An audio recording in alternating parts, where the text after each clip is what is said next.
Yo, what's going on? Mike from Mike Talk Sports. So in honor of that Warriors and Lakers game that took place a couple nights ago, and the player of the game, the story of the game, was Malik Beasley, I thought right now would be a good time to make a video about LeBron James' new favorite shooter, Malik Beasley. So coming out of Florida State, shooting was definitely a strength for Malik Beasley, specifically three-point shooting. That's why he was drafted with the 19th pick overall in the 2016 draft by the Denver Nuggets. Now, the Denver Nuggets never really ended up playing Malik Beasley. He played 20 minutes there, 30 minutes there, but for the most part, he had a pretty inconsistent role there, which led to him and the team breaking up. He was then shipped to the Timberwolves, where he played a really significant role with the Timberwolves.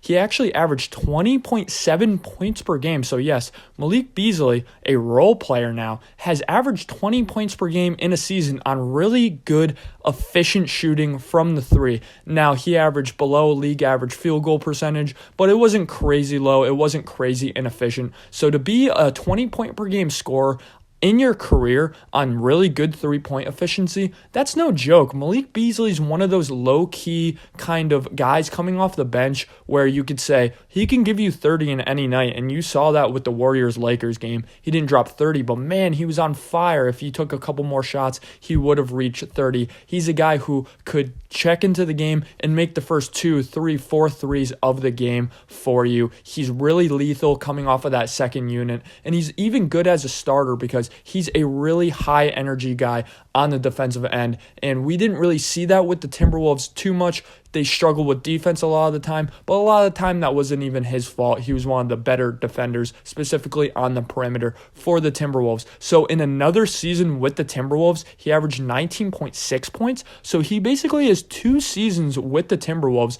averaging about 20 points per game, again, on really good three-point efficiency. So to have a guy in your back pocket like that, a guy who's still in his mid-20s, who has had multiple years averaging 20 points per game, those guys don't grow on trees. That's an extremely rare role player to have if you're the Lakers. And I think LeBron already knows, hey, this kid's legit. This kid's not a guy who's a role player. He's going to have 3 threes in a game, and he's going to tell his mom about it after the game. He's going to be super happy. No, he's a guy who's hungry and who's going to be going out there trying to score 20, 30, 40 points on any given night, which is absolutely phenomenal for the Lakers coming off the bench. Again, when you factor in his high effort on defense, he's a really good perimeter defender. I could really picture Malik Beasley being in a lot of closing game lineups for this Lakers team. So after being on the Timberwolves, he got moved to Utah, where I think this is why the Lakers were able to get Malik Beasley in a bit of a throw-in deal, where you look at D'Lo, he's kind of the main point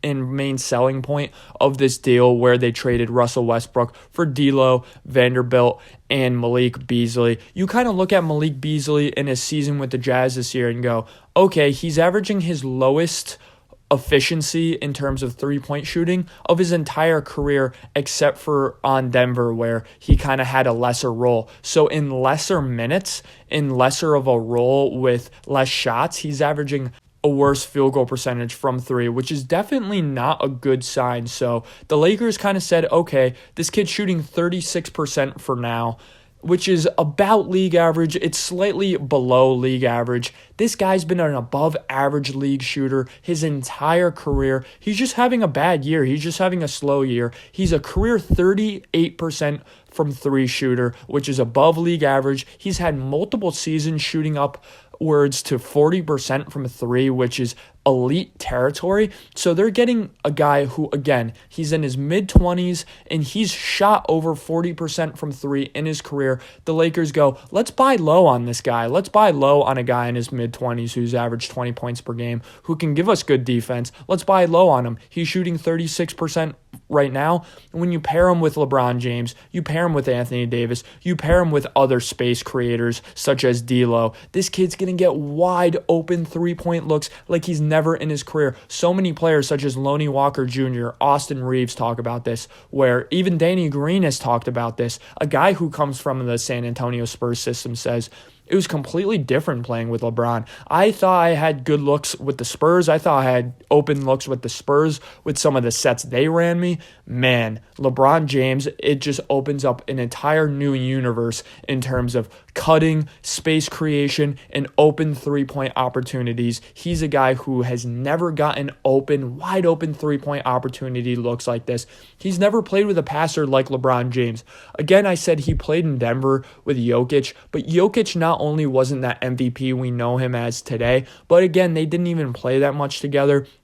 Again, he obviously didn't play with any really great passers. Again, I love D'Lo as a passer, but D'Lo's not an elite passer like a Nikola Jokic, like a LeBron James is. They're Hall of Fame caliber passers. So for him to get on a team with a Hall of Fame passer who's going to be dishing him the rock a lot, it's going to be so beneficial for Malik Beasley. Again, I think LeBron James has just found his new favorite three-point shooter.